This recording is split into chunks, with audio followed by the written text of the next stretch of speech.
અહીંયા આગળ એક સ્માર્ટ ઇરિગેશન સિસ્ટમનો પ્રોજેક્ટ આપણે તૈયાર કરવાનો છે. આપણા દેશમાં ખેડૂતોને ઘણું મહત્વ આપવામાં આવે છે, કારણ કે આપણો ભારત દેશ જે છે તે ખેતી પ્રધાન દેશ છે અને 70% પોપ્યુલેશન જે છે તે ખેતી પર જ જનરલી નિર્ભર કરતી હોય છે અને દેશની જીડીપીમાં પણ 15% જેટલો હિસ્સો ખેતીનો હોય છે.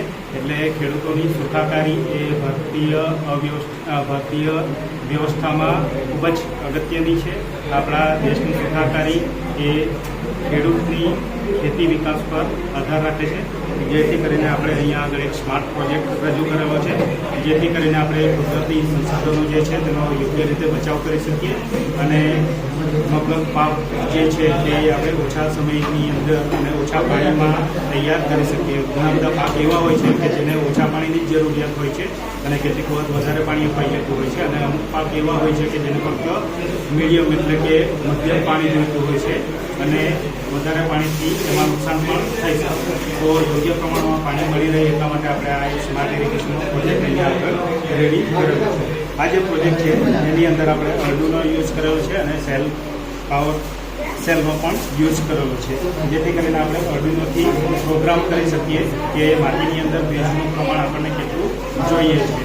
એ જ રીતે ભેજનું પ્રમાણ આપણે સેટ કરવું હોય તો અહીંયા આગળ સેન્સરની અંદર એક પોટેન્શિયોમીટર પણ આપેલું હોય છે, જેની મદદથી આપણે એનું લેવલ સેટ કરી શકીએ. એટલે જ્યારે ડિઝાયર્ડ લેવલ આવી જશે ત્યારે આપણો પંપ જે છે એ પંપ ઓટોમેટિકલી બંધ થઈ જશે અને જ્યારે ભેજનું લેવલ ઘટશે ત્યારે પંપ જે છે તે ઓટોમેટિકલી ઓન થઈ જશે અને ફરીથી પાછું જ્યારે મોટા પ્રમાણમાં ભેજ માટીમાં આવી જશે ત્યારે આ સિસ્ટમ ઓટોમેટિકલી બંધ થઈ જશે. એટલે વધારે પ્રમાણમાં પાણી મળવાનો શક્યતા રહેતી નથી અને પાણીનો પણ બચાવ થાય છે, તેમજ ઉત્પાદનમાં પણ વધારો થાય છે. અહીંયા આગળ આપણે જે અર્ડિનો લગાવેલું છે એને આપણે ડાયરેક્ટલી લેપટોપ વડે ચલાવી શકીએ છીએ, પાવર બેંક વડે ચલાવી શકીએ છીએ અથવા એક્સટર્નલ પાવર સપ્લાય વડે પણ આપણે ચલાવી શકીએ છીએ અથવા સિમ્પલ બેટરી વડે પણ ચલાવી શકીએ છીએ. બીજું કે ખેતીની સુરક્ષા માટે આપણે અહીંયા આગળ એક સિસ્ટમ લગાવેલી છે, જેની અંદર ખેડૂતનું ખેતર ઘણું મોટું હોય તો ક્યાંથી પ્રાણી પ્રવેશે તે ખ્યાલ નહીં આવે.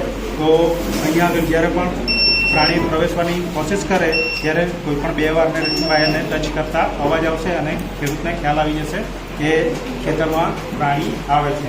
અને આપણે કેમેરા સાથે પણ ડાયરેક્ટલી જોઈન્ટ કરી શકીએ છીએ આપણા લેપટોપને અથવા આપણી સ્માર્ટ ડિવાઇસીસને, જેની મદદથી આપણે ખેતરમાં ક્યાં આગળ પશુ છે તે આપણને ખ્યાલ આવી શકે.